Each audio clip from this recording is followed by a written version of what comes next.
Hello viewers, my name is G. Mahesh. I am with the National Science Library of the National Institute of Science Communication and Information Resources. As you are aware, we will be discussing about the topic on digital libraries. Now, as students of library and information science, you are familiar with libraries. All of you know that libraries are institutions that have collections, usually collections of books, and there are different types of libraries. This can be public libraries that are open to the public. There are academic libraries such as college libraries, university libraries. Then there are school libraries. There are research libraries attached to research institutions. There are corporate libraries attached to industrial houses and corporate houses, so on and so forth. Now, such libraries, all these libraries, for decades now or even for centuries, have predominantly contained books, printed books. But then, the times are now changing, or in the last couple of decades, we will see that the collections in libraries that have been print-based are evolving into digital information sources, or rather digital collections. So we will be talking about and such libraries that have digital collection are called digital libraries. So in this session, we will be discussing about what are digital libraries and what are some of the attributes of the digital libraries, and also look at some of the drawbacks or the disadvantages of digital libraries. Now, I had mentioned in the beginning that libraries have been predominantly print-based. Now, that has not been so ever since libraries came into being centuries ago. In the earliest types of libraries, I'm sure you might have heard about some of the ancient libraries, such as the the famous Alexandria Library, or even in India, the Nalanda University libraries. These are centuries old libraries. Now, some of these libraries existed even before the print books as we know today came into being. So what did these ancient libraries have for collection? These ancient libraries, for example, the Library of Alexandria, for example, had thousands of papyrus scrolls. Then the Library of Ashurbanipal, that goes back to the 7th century BC, had cuneiform tablets or clay tablets as its collections. So these clay tablets or the cuneiform tablets are said to contain religious texts, and this existed in today's northern Iraq. The Library of Alexandria, as I mentioned, in Egypt, contained papyrus scrolls. Then the Library of Pergamum, that goes back to the 8th century BC, around the time of the Library of Ashurbanipal, also contained in modern day Turkey. It contained about 200,000 volumes, and the Nalanda University Library that I was talking about, that got burned down in the 12th century, contained about 9 million manuscripts.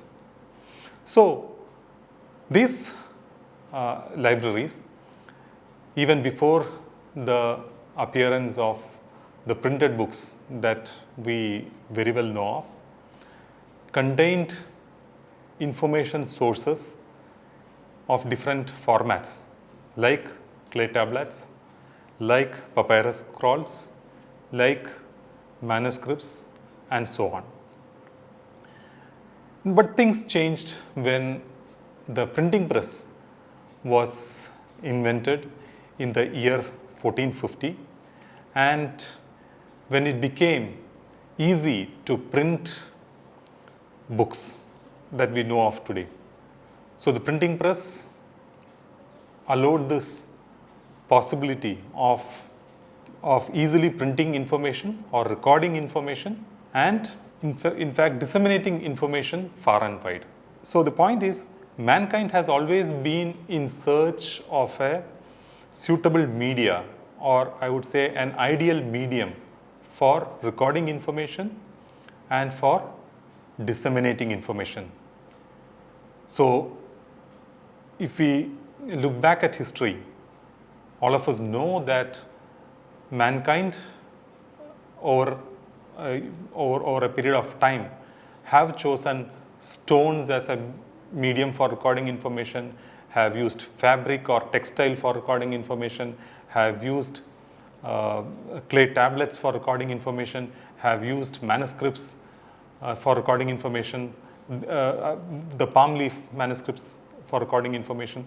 So there have been different information media, the medium in which on which information is recorded, and libraries, as we know, collect these information sources and make it available to the needy. It can be students, it can be the general public, it can be researchers. So they make it available to the information needy. So this is something that we all know of. Now, after the invention of the printing press in 1450,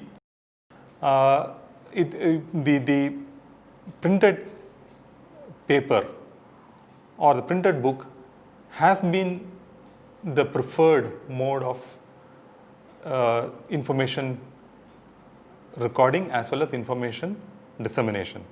Or in other words, printed books have been a very important information source, and libraries have been collecting books, the printed books, for its users.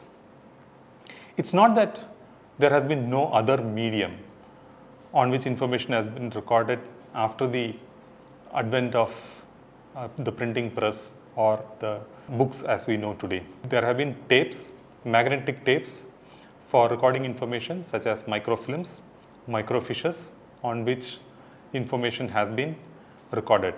I'm sure you would have in another course learned about microfilms and microfiches on which as a storage media or as information sources. So every medium has its advantages and disadvantages. So when you studied about microfilms or microfiches, you would have learned that microfilms need specialized devices for reading the information and also for recording the information. So this dependency on devices for recording information and on retrieving information poses certain limitations. Whereas with respect to paper, it is a very convenient form of information recording and dissemination. But there are some disadvantages, as we very well know, like the possibility of damage to the paper-based information sources and the life of paper and so on and so forth. Then the damages by insects. So there are, this goes, this holds true for all kinds of information recording medium. There are advantages as well as disadvantages. Now, if you go back and look at the 1970s and 80s, that was a time when computers were becoming commonplace. So computers began appearing in for automating operations in several walks of our lives. We will see the application of computers in many of the service organizations for automating their operations, and so much so that libraries also began to make appearance in the libraries. In the early years, that is the 70s and 80s, we will see the use of computers in libraries for automating the processes in libraries. I believe that you would have in another course learned about the housekeeping operations in libraries, the issue and return of books, the access of the catalog. Some of you may not have seen card-based catalogs, but prior to the advent of computers in libraries or application of computers in libraries, libraries used to have the catalog, the printed catalog based access to content. So if you require to access a book or collect a book or issue a book from the library, one needed to look at this printed catalog, and based on the information in the catalog, one would go to the shelf and retrieve the book from the racks. Now these processes, which are called as housekeeping operations in libraries, began to be automated in libraries, and such libraries that had computers in the libraries to take care of its housekeeping operations were called automated libraries. So even today we will find a number of libraries in India where the collection of the libraries is in print form, or in other words, these are print-based libraries. The information is all in printed books and journals and magazines and other such material, whereas the housekeeping operations are automated. So such libraries are called automated libraries.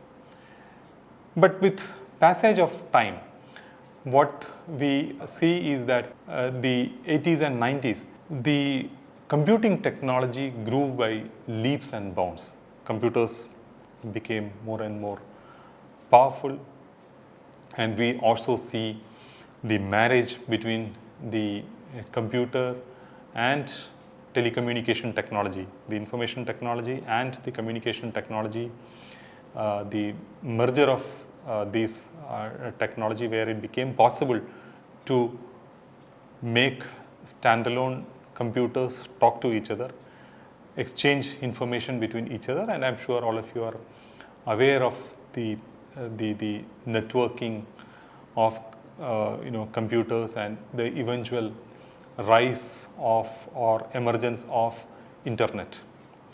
So that was happening on one side, but on the other side, the storage capacities of computers were also increasing, and also other types of media came into being, and one of which, if you see in the 80s and 90s, was the optical medium, the CD-ROMs, and the DVD ROMs, which of course came much later. So the CD-ROMs that made an appearance in the institutions, in libraries in particular, became an important storage medium. So the books that were being brought out in print form began to appear on CD-ROMs or these optical devices. And that was also a time when databases began to be created. Many databases, the bibliographic databases, full text databases, and several commercial databases, patent databases. So all this information that was there in the printed form or that existed in print-based sources began to appear on the optical disc or on these digital medium. And these optical discs had several advantages. We know that optical discs can store a phenomenally large amount of information, 6,000 to 7,000, 8,000 pages of information. And it was lightweight. It was easy to transport the optical disc. And also, most importantly, or interestingly, at that point in time, we knew that the optical devices could store information in multiple formats. It could store printed information, it could store audio, video, images, interactive content. So multimedia that we were that it was always thought of came into being. And when CD-ROMs came, it was felt that maybe mankind has eventually found a medium, an ideal medium that we have been on the lookout for since prehistoric times, since ancient times, when we started off with inscriptions on, as we discussed, on stones or on textile or on palm leaves. And so we have tried different medium, and then paper became the most preferred medium. Paper still continues to be one of the most preferred medium for recording information, for disseminating information. But when CD-ROMs came, it was thought that here is a new medium which has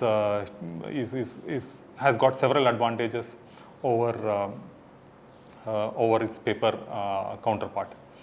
But then, and then many libraries during that time, during the late 80s and early 90s, began to build CD-ROM collections. They began to acquire a large number of CD-ROMs and began to create the so-called electronic libraries that had CD-ROMs or optical medium as its sources of information. So many libraries, as I said, had these electronic collections. Some of it were called electronic libraries, or it was called the electronic collection in the traditional libraries. But we could see that definite shift that was happening in libraries, the move or the migration from print-based media to the electronic media. So electronic libraries came into being, but then we also know that that was around the time, the early 90s was when internet began to make its appearance more widely. And by the mid 90s, internet began to be used in institutions. We had dial-up connections, and people could access information on the internet. Now, internet could do whatever the optical medium could provide, which means you could store information in textual, visual. We had that multimedia advantage, plus the additional advantage of the currency of information, which means in real time information could be updated and at the same time accessed, which was not possible in the case of CD-ROMs. CD-ROMs could have multimedia information, but then it did not offer the advantage of the currency or recency of information, or the live access of information was not possible, which became possible with the information being available, with the information sources being available on the internet. So that is how digital libraries came into being. During the mid 90s and late 90s, people began to migrate or move and in fact create content on the internet, so create digital collections on the internet. So what are the attributes of such a library, of a digital library that has got digital collection? One, of course, is that it does not have a physical boundary like the traditional libraries had. We did not need a brick and mortar building to go and access information. So one could access information sitting at one's home or whatever place one was. And of course, as I said, materials are in digital form, and it could be, apart from there not being any physical boundary, one could access this information from anywhere and at any time, and also multiple people could access the same information, which again was not possible in physical libraries. So if someone had issued a book, one had to wait till that book was returned to the library for someone to access it. But with digital libraries, it became possible for anyone to access information from anywhere at any time, and also in a preferred format. We could even call it any format. So one could access the same information in an image form, in a video form, in a textual form, or even as an interactive content form. So these things became easily possible with digital collections. And of course, there was an enormous saving on physical space. All of you know, you have visited libraries, how libraries take up a phenomenal amount of space for storing printed material. So the physical space could be stored and accessing information. Of course, in automated library, one had online catalogs for accessing information about a book. But with digital libraries, the level at which one can search for information further enhanced. So one could search for content within a book. So in the automated libraries, one could search for a book based on the information about the book. But with digital libraries, one could get into the book, pick up keywords, search the keywords that are there in the book and retrieve information. Or in other words, it became easy to access information, like how it's fairly easy to access information on the internet. And the different types of materials that we discussed. And also it became possible to interlink libraries, connect libraries with one another, and seamlessly search across different digital libraries. So all this became possible with collections turning digital or with the digital libraries. But that does not mean that there are no limitations at all for digital libraries. With all these advantages that has made information access very easy, instantaneous, there are some drawbacks. One of these drawbacks is related to the copyright.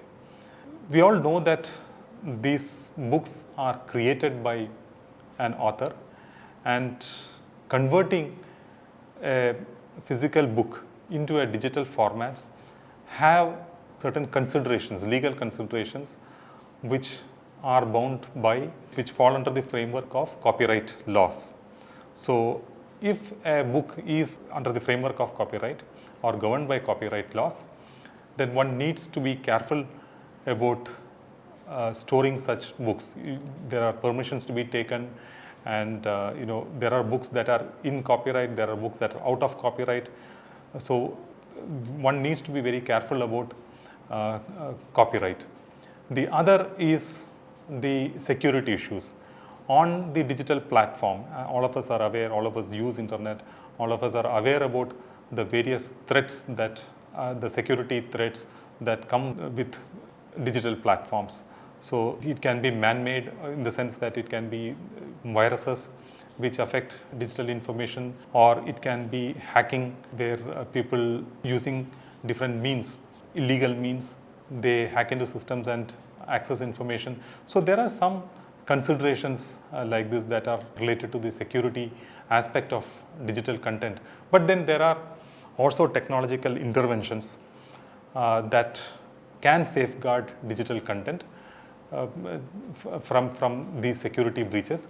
But then we need to be aware that there are such problems related to copyright, problems related to security issues, then also those related to the preservation of digital content.